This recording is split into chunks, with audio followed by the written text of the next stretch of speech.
Apakah pemerintah ada kepedulian sebenarnya terhadap banyaknya pengaburan sejarah ini, termasuk pemalsuan sejarah terkait dengan kemerdekaan Republik ini?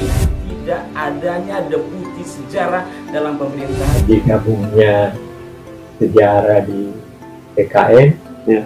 Lemhanas itu berapa kali mengirim surat ke depan.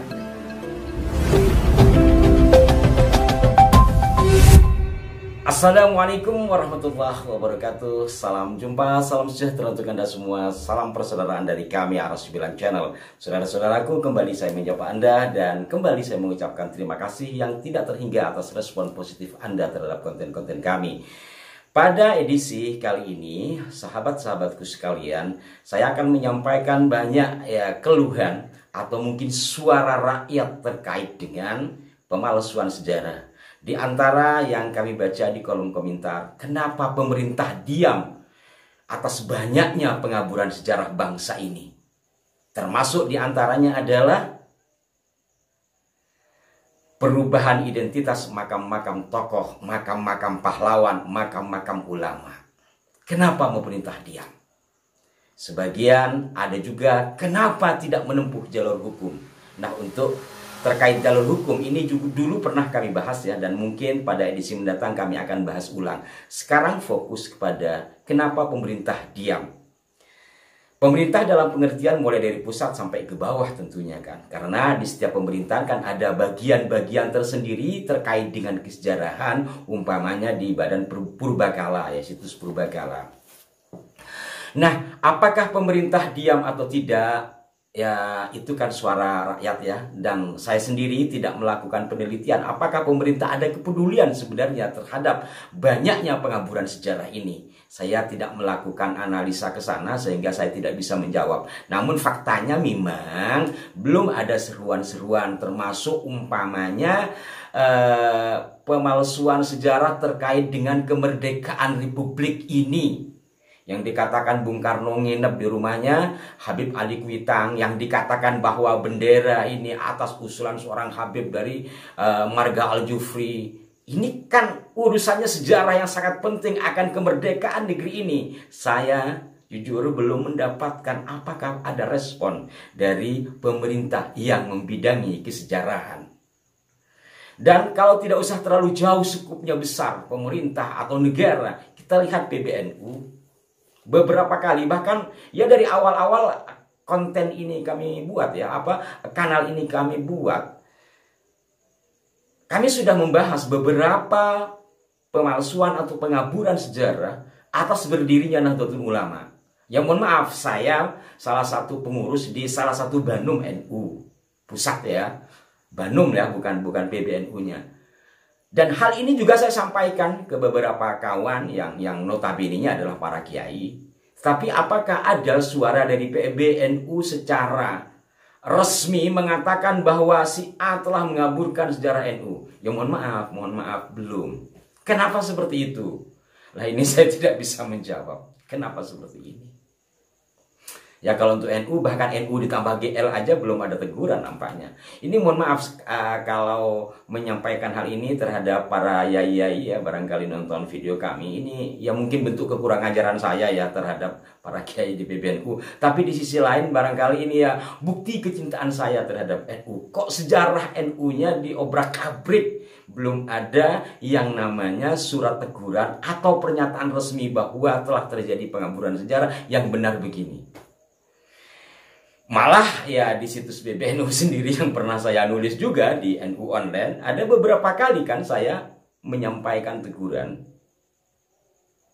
Termasuk yang sampai akhirnya saya buat artikel itu terkait dengan sejarah berdirinya NU versi Abah Lutfi, yang mungkin Anda sudah menyaksikan. Kalau tidak silahkan dicari ya. Itu peristiwanya 2017 yang lalu saya membuat artikel tersebut. Jadi banyak hal. Jadi kalau sekupnya di organisasi saja seperti ini, bagaimana di kepemerintahan?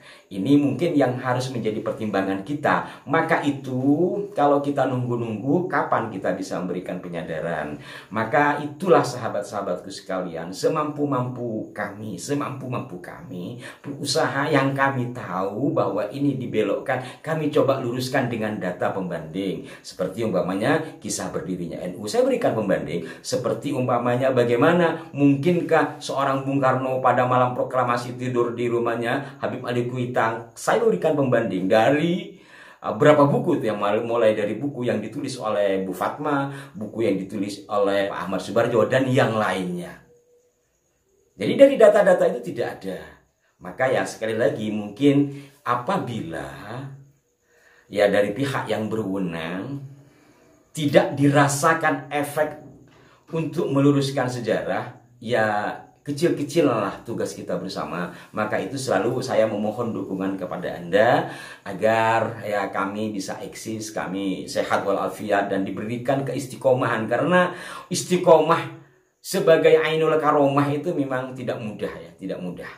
Nah, hal lain sahabat-sahabatku sekalian yang mungkin juga ini menjadi pertimbangan bagi kita semua adalah terkait dengan tidak adanya deputi sejarah dalam pemerintahan Presiden Insinyur Haji Joko Widodo yang kedua, yang Pak Menteri Dikbudnya adalah Menteri Pendidikannya adalah Pak Makarim ya.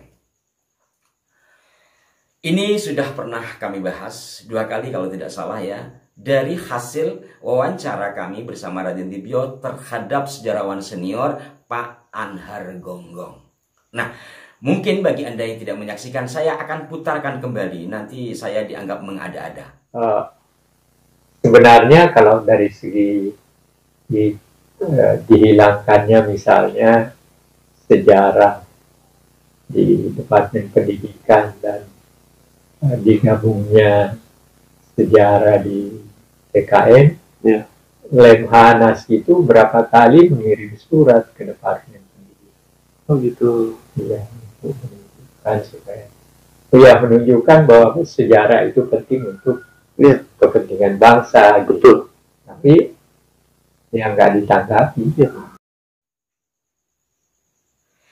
Jadi jelaskan sahabat-sahabatku sekalian bahwa di pemerintahan kita sendiri terkait dengan secara khusus bidang sejarah ini lemah. Deputi sejarah di zaman Pak Harto itu dulu namanya Direktorat Jenderal Sejarah. Dan Pak Anhar Gonggong itu menjadi anggota atau pegawai ya di Direktorat Jenderal Sejarah. Pada masa periode Pak Presiden Jokowi yang pertama itu ada namanya Deputi Sejarah. Nah, dari apa yang disampaikan oleh Profesor Anhar Gonggong jelaskan, apakah dari sini kita tidak bisa menilainya? Tentu persoalan kesejarahan ini nampaknya dianggap tidak terlalu penting atau bagaimana sehingga disatukan dengan kewarganegaraan. Ya di masa Pak Nadiem Makarim ini. Tapi tentu bagaimanapun Pak Nadiem kan bawahan dari Pak Presiden kan. Maka itu mudah-mudahan nanti di siapapun yang terpilih lah, saya belum tahu siapa yang menang di Pilpres kali ini. Siapapun yang jadi presiden diharapkan bisa mengembalikan deputi sejarah dan bekerja sesuai dengan koridornya. Sehingga persoalan sejarah ini benar-benar ada yang menangani secara khusus. Bayangkan seperti yang dikatakan oleh Prof. Anhar Gonggong tadi, sampai Lemhanas kirim surat ke Menteri Pendidikan, tapi tidak ada tanggapan. Ada apa di balik ini semua? Maka seperti yang apa kami sampaikan tadi, ya daripada kita ngurusin yang seperti itu, semampu-mampu kami kita berusaha. Dan tentu yang namanya upaya tidak mulus. Dan tentu yang namanya memberikan penyadaran itu tidak mudah. Karena orang sudah meyakini itu sebuah kebenaran, maka susah untuk dirubah kecuali memang ada petunjuk dari Allah Subhanahu wa taala. Maka ya doakanlah saudara-saudara kita yang masih seperti itu agar terbuka hatinya, bisa menyerap penyampaian dengan jernih, tidak sekedar menggulirkan cucian. Seringkali kan konten-konten seperti ini tidak ditonton secara utuh, tapi langsung melemparkan cucian, kena muka, wah belepotan kan. Ya, seperti itu saudara-saudaraku. Mudah-mudahan Anda dapat memahami ini adalah tugas bersama kita semua. Kendati ada deputi sejarah pun tetapkan langkah-langkah di lapangan bagi mereka yang memiliki kesadaran untuk terus menyuarakan kebenaran secara khusus terkait dengan sejarah. Dan kalau Anda baca-baca buku, baik itu buku terbitan dalam bentuk kertas atau kemarin saya mendapat kiriman buku dalam bentuk digital ya terkait dengan Wali Songo. Saya geleng-geleng kepala, padahal yang menandatangani di pengantarnya itu ya Pak Menteri. Saya tidak sebut menteri siapa. Ya sangat memprihatinkan. Maka ya sekali lagi semampu-mampu kita berusaha.